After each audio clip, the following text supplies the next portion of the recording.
Greetings and welcome to this edition of Positronic. I'm Barry P. Cook. I'm here to give you yet another Reviewer's Log Supplemental video about the most recent episode of Star Trek Strange New Worlds. It was called The Elysium Kingdom.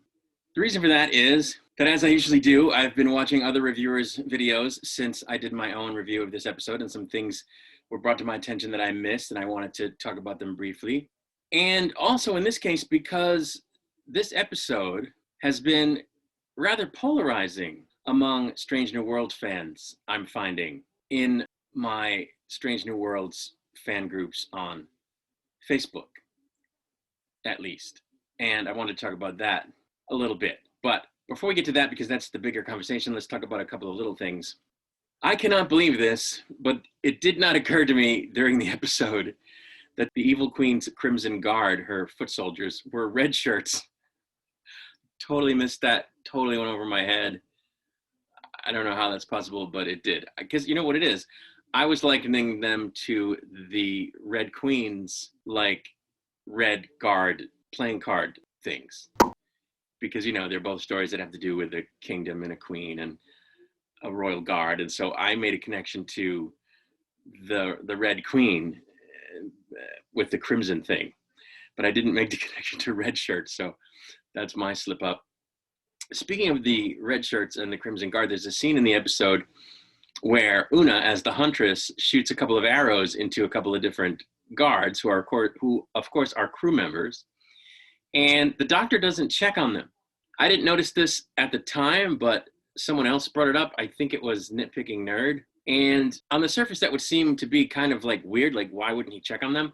I think in the case of this episode, he probably wanted to, you know, the Doctor character, but wouldn't really have been able to, seeing as the Crimson Guard were hostile towards him and would not have allowed him, I think, to go near them. So I think that's what explains that. Another thing that's been brought up about this episode that I've noticed, either in other reviewers' videos or the comments on their videos, is that, and I did think of this, but I didn't say anything about it, and I'm going to tell you why. So in the episode, Hemmer explains that because he has telepathic abilities, he was able to sense and resist the mind-altering effect of what the supernatural entity in this episode did to the rest of the crew and was trying to do to him.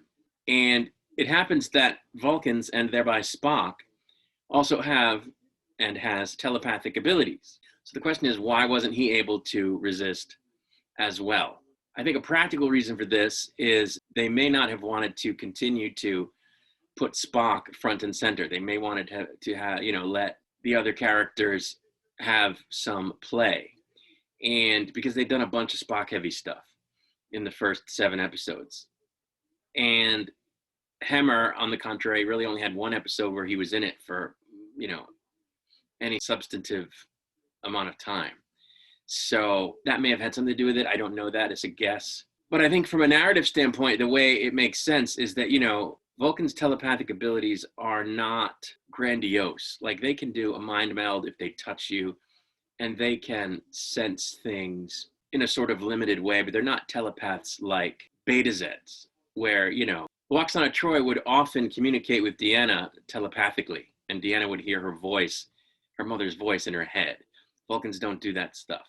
Betazoids, for example, are empathic. That's part of their telepathic ability. They can sense emotions and things of that nature, whether someone's being deceptive. They're like lie detector tests. They can sense, you know, lying. They can sense mistrust, things like that, telepathically. Vulcans don't do that I'm aware of. Spock never did it. And even if ever he did, again, this is a young Spock.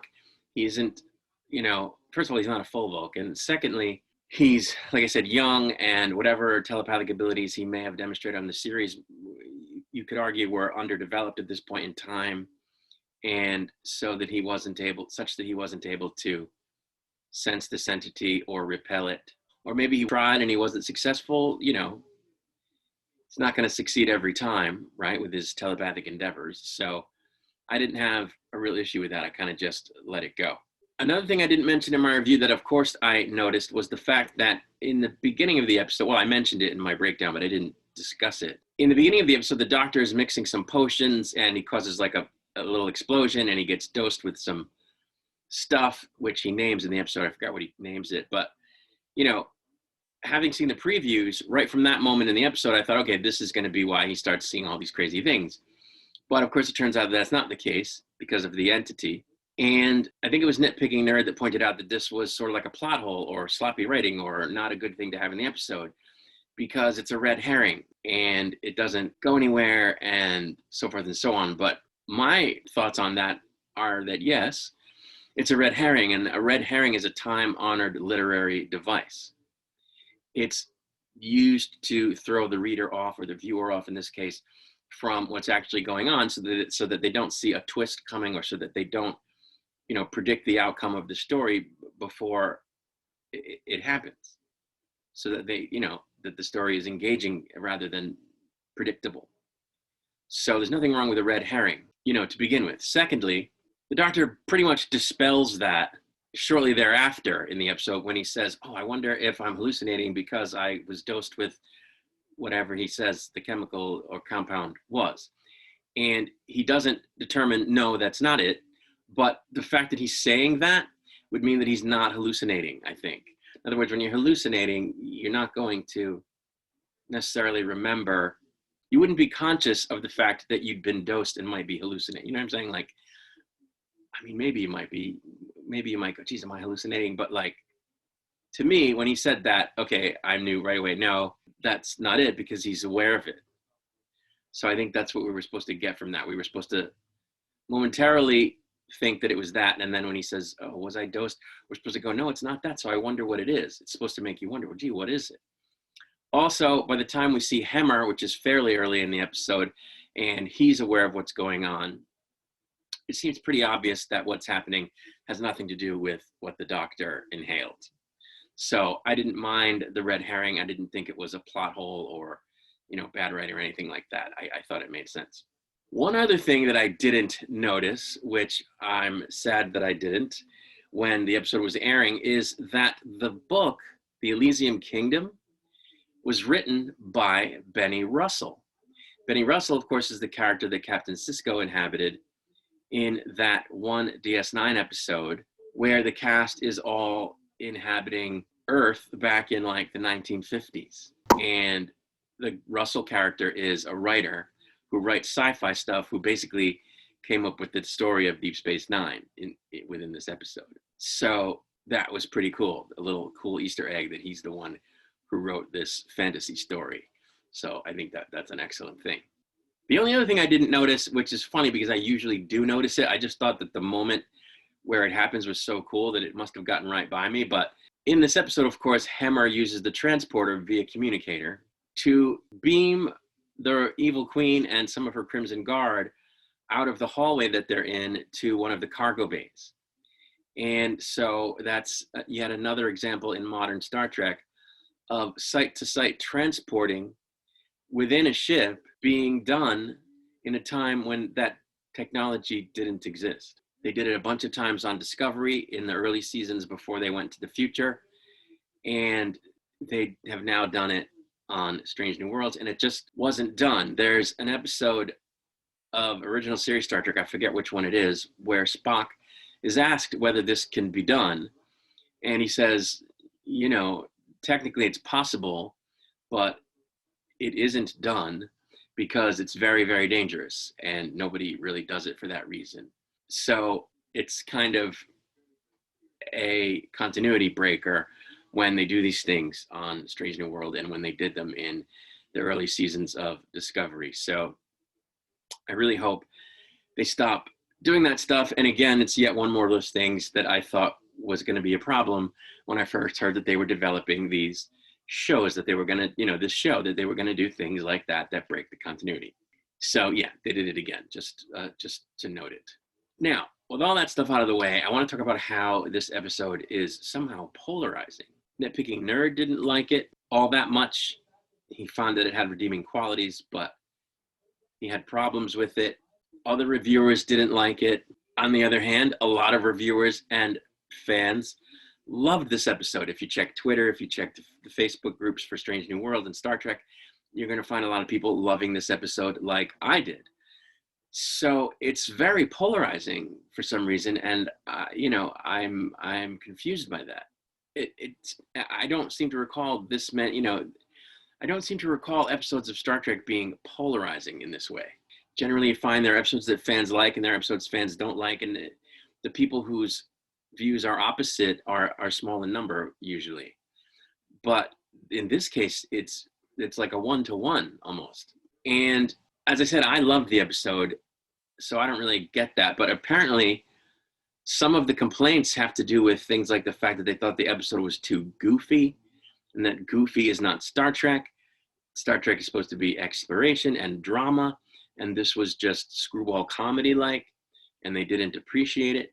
There were apparently issues for some people with the way that it ended so abruptly, with a sort of Deus Ex Machina ending where the story is going, and in the end, it's a godlike entity, and she cures the daughter and takes the daughter with her and releases the ship, all in like a 40-second scene. And normally I'm critical of a Deus Ex Machina ending to a show or a movie or what have you, but in this case I think it worked because the point of the episode is to understand the mystery, and to have revealed too much of what was actually going on, over the course of the episode bit by bit would have ruined the ending that in this case is just sort of an awe-striking ending where you realize, why the entity did what it did, because it was looking out for the child.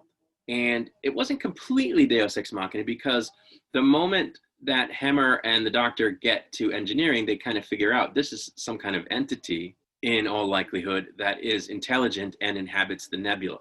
And so when you actually get to the end a couple of scenes later, or a scene later, it's not like they just dropped it right on you. You kind of know, okay, now we're dealing with an entity going in. So I think in this case, it wasn't so much Deus Ex Machina, because you had to know it was something like that the whole time, right? So, either a Q type entity messing with the crew, or what we ended up with, somebody who, an entity that reached out because it found a situation that it thought it should intervene in.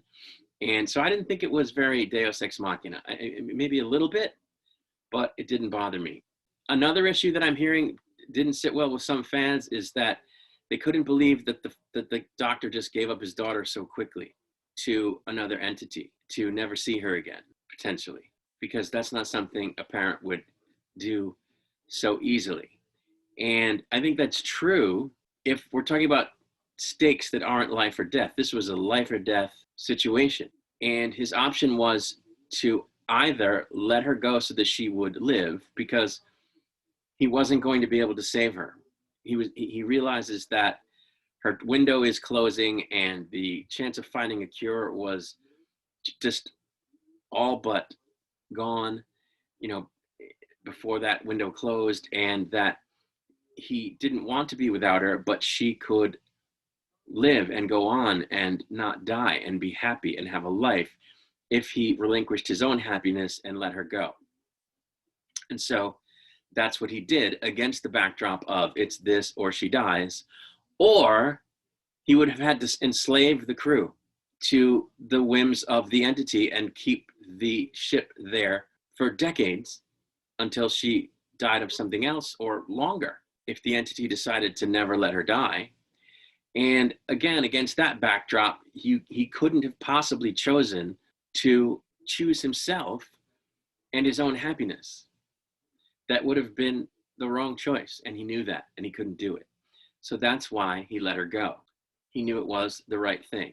And, even if she could have lived for a long time yet, while he kept looking for a cure, her life was horrible. She had no quality of life. She was living in a transporter buffer, only coming out for short periods of time. And he knew that that was no kind of life. So he made the right choice. And I think it would be easy for a parent to make that choice. It wouldn't be easy on them once made, but they would easily be able to say, this is the right thing. And so I don't buy that a parent wouldn't have been able to come to that conclusion so quickly. And then she comes back moments later, having grown up, and she says, you did the right thing. So, there shouldn't be a feeling on behalf of the audience that, oh, I wouldn't have let her go. He did the wrong thing. Because the kid straight up tells him, you did the right thing. So you should be left after the episode feeling like, hey, that was the right thing for him to do. And any thoughts of, wow, I can't believe he did that and made that decision so quickly and that's not believable, should not exist. So there was that. One other criticism that has been leveled against this episode is that in other instances where an entity, an all-powerful entity, was doing something similar, for example, in the Star Trek The Next Generation episode, The Bonding, there's a child whose parents die, and an all-powerful entity like the one in the Elysian Kingdom senses this child and knows that it's sad and constructs for it a fantasy life and allows it to live in a fantasy so that it won't have to experience the pain of losing, its parents, their parents. And when Picard and company come upon this, Picard is horrified and he argues with the entity against what it's doing, saying that, this is wrong. You can't allow this child to live in this fantasy. Its reality was painful, but they should be facing that pain. They shouldn't be hiding from it. You shouldn't be doing this. You're doing the wrong thing. And we see the opposite happen in this episode, the Elysian Kingdom. And some fans are like, how can it be that he decided this was the right thing? That wasn't the right thing. Picard told us so, and we agree with Picard. But again, we're talking about life and death. The child in the episode, The Bonding, was not going to die if they didn't live in the fantasy. This little girl on Strange New Worlds was going to die. So it's not a one-to-one comparison. You can't compare those two things. And the other complaint really is just that people thought this episode was silly and campy and not Star Trek and not exploratory. Well, it did explore. It explored the human condition. And that's what Star Trek is supposed to do. It's not always supposed to explore some sciencey thing or some alien thing. Sometimes it's supposed to explore humanity. And that's what this episode did. And to the idea that it was silly or campy or crazy, slapstick, zany, whatever, yeah, so what? It was really, really well done by the actors. And I thought the writing was very clever. And yeah, it was a silly little episode, but we've had a bunch of those over the course of Star Trek. I mean, just bunches. They had them on TNG, they had them on DS9, they had them on the original show. So that's classic Star Trek, folks. Star Trek does goofy, silly episodes every now and then that indulge in fantasy and zany comedy, and it's just a Star Trek tradition. So if you haven't complained about that, then you're barking up the wrong tree, quite frankly. So yeah, I mean, that's really all I was gonna say. I find it odd that this episode has polarized the fans so much. So that's interesting. I find it unfortunate because I think it was great. So I don't know, if you're someone who didn't really like it for any of the reasons I talked about, maybe you see it differently now. That would be good. You can let me know in the comments. You can hit me up on the Twitter. I have an email address. So yeah, that's really all there is. I will be back with a review of episode 9 once it airs, and quite possibly more editions of Reviewer's Log Supplemental in the near future. I'm going to get out of here. I'll see you later. Until then, I wish you peace and long life.